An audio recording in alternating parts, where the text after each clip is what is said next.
Backscatter must have been one of the most frustrating things in my entire career.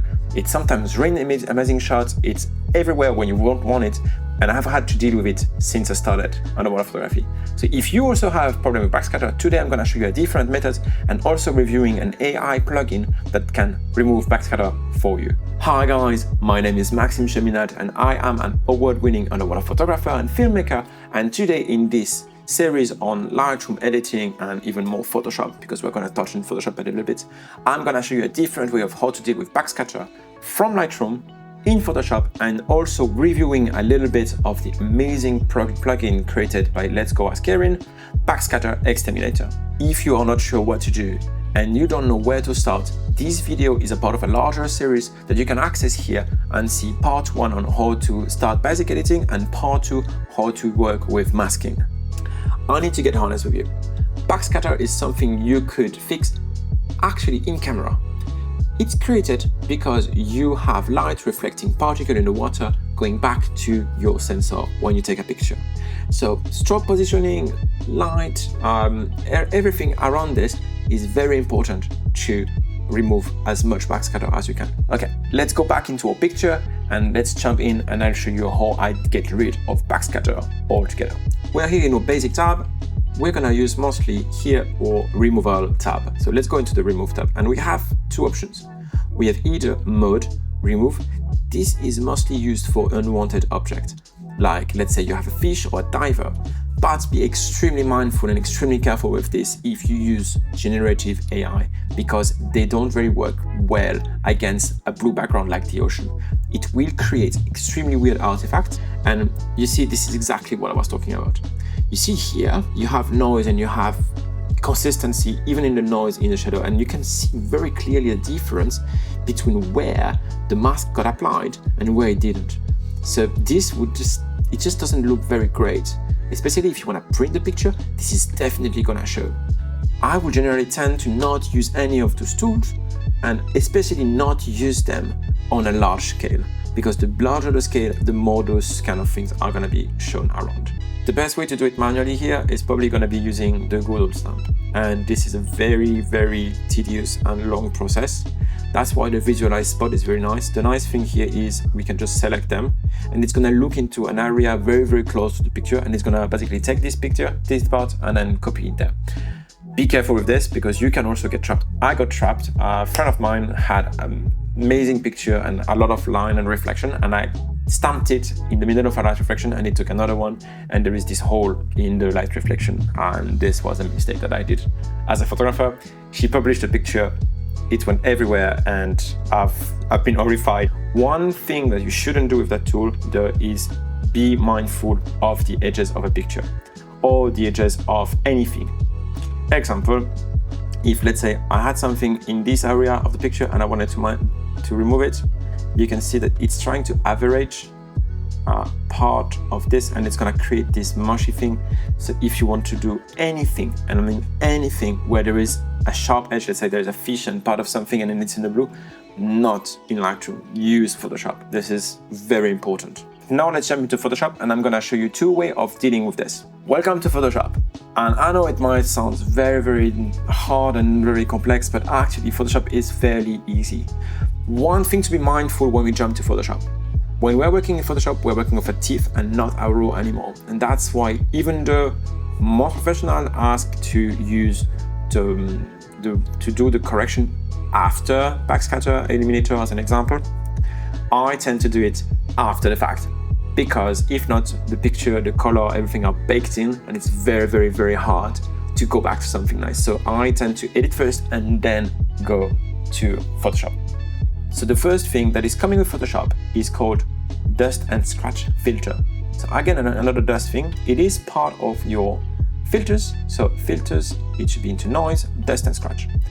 And if I look into, let's say, this is gonna help me preview a part of the image. If I look into here, I'm gonna look into where I have some backscatter, so this part here, and I am gonna select where, like, parameters that are gonna help me to remove the backscatter. See, like here is very nice. Like here I don't have backscatter anymore. I'm gonna apply this filter and we see like all the picture is actually blurry. We don't want that. We want only to be applied to this spot.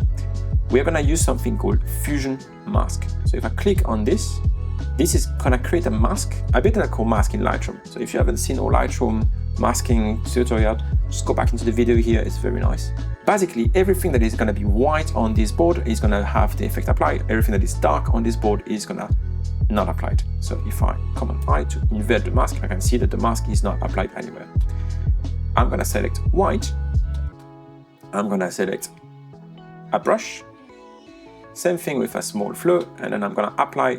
You can see I selected here my mask. I'm gonna apply the mask only where I have backscatter.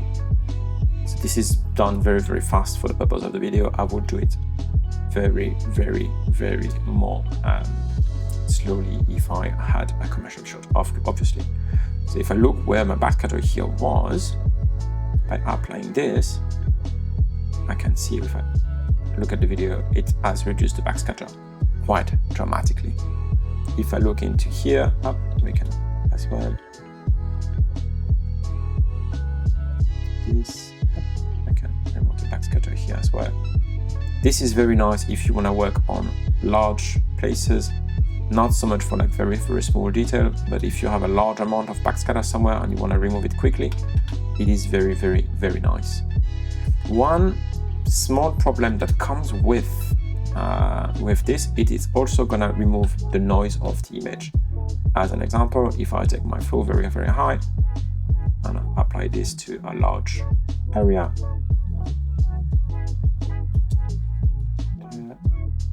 working, we can see that so this is a very nice way to get rid of backscatter very, very easily, very quickly. Even though it doesn't make like the best result, it's very nice. Okay, so that's the most automatic and fastest way to do things. Now let's go and do something a little bit more in depth. So I'm gonna do again a duplicate layer of our background. I'm gonna remove the dust and scratch filter for now because we don't want it anymore. And we're gonna use the repair tool. So the repair tool is mostly going to be this collection of tools here, the healing brush, remove tool, and spot healing brush tool. These are very, very nice tools that are very useful when you want to remove just a small spot somewhere. So how do I use them? I tend to use fine distraction. If you see they may use generative AI, I tend to use that off because we have the same problem with generative AI we have in Lightroom. It is going to create very, very weird thing. I use remove after each stroke. If you do have a low capacity or low processing power computer, I will remove this and I will just basically select every single spot and then apply the effect at once because it's a bit faster like this. If not, you are gonna have to wait between every single stroke. So I will do the same thing here. You can select here, select here. It's very, very nice. It does a very, very well, good job, but it is very, very tedious. That means you're gonna have to spend an increased crazy amount of time on every single part of the picture. It does do something very, very, very, very well. So that's what I use for professional tool. I wouldn't even use for Lightroom. I would just do everything here. Now there is this new tool called Backscatter Exterminator. I've seen this tool a few months ago and it was just getting started and I was like, okay, like that sounds very interesting. My workflow, I have sometimes insane amount of backscatter. And sometimes also I already did the picture and I'd love to remove the backscatter if I could, you know, like from a JPEG or something that I've already sent or something I thought would be completely unusable because of the backscatter. So, and this is going to be used in Photoshop. In the action tab here, we can see I have something called BXXT, which is the whole tool for Backscatter Exterminator. So I'm going to just remove my repair tool and this. We're going to look into the effect of it. So I'm going to look into the backscatter thing. It is an AI tool. It's not perfect, but it does wonder of 95% of my picture. So let's just go and see what it's gonna do. It's gonna search for a bit. This is gonna depend on how fast your computer is. And wow, okay, so it removed quite a lot of it. So if we look at it, so the bubble here haven't been removed. in here, it removed quite a lot. And if we look, especially on the rec, that's one of the things which is cool. It removed already a lot of the tool, a lot of it. In here, see like all of the small backscatter that was on the rec, you can see it, it's everywhere. In here and the dark zone as well. So yeah, it's not perfect all the time. Like here it did quite a great job. We're still gonna need a little bit more work on it, but it's fine. So I'm gonna use the cleanup tool, and then here up, I'm gonna use this tool, make sure that sample all layers are done, and I'm just gonna finish the job that he started. And you know, like I'm gonna get a professional result much faster. So I've taken that picture. I want to go. This was for an open water shoot. I didn't really remove the backscatter. I didn't really have the time for it. It was a pretty cool shot though. So let's see if I use this. This is a JPEG, right? It's not a RAW. It's not something. It's something that I've really edited and exported. Let's see if I use Backscatter Exterminator. What could I do with this picture?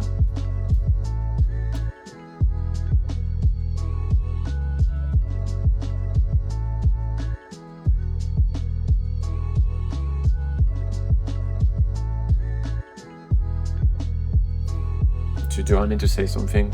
I mean, before, after. It's just removed 95% of the thing. Like honestly, this been like let's look into the result a little bit better. So you can see a little bit of the mask applied here. It lost a little bit of detail. Not really a bad problem. I would probably what I would do is like just fix those things that are here. The noise thing here. You see, like even me with my small brush, it would take me days to finish that picture. On a shoot for like this was a diver that was finishing her dive. She just wanted a few pictures.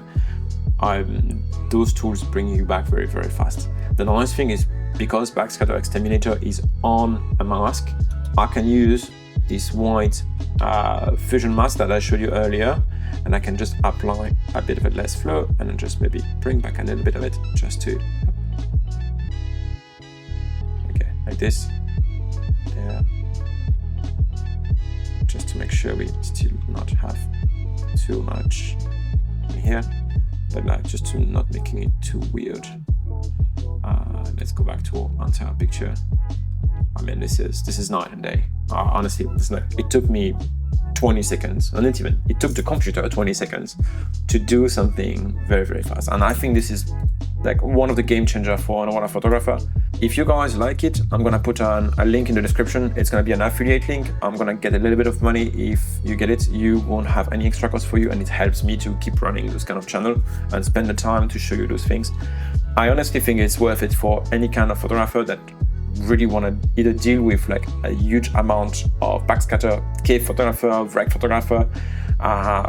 If you do any kind of professional workflow, this is very easy to use. It should be part of your toolbox, like no matter what. Like honestly, those guys are amazing, and you should definitely have it. And if you like this video and you don't really know where to start with getting your first camera, I would strongly recommend you to look at this video. I think this is going to interest you very well.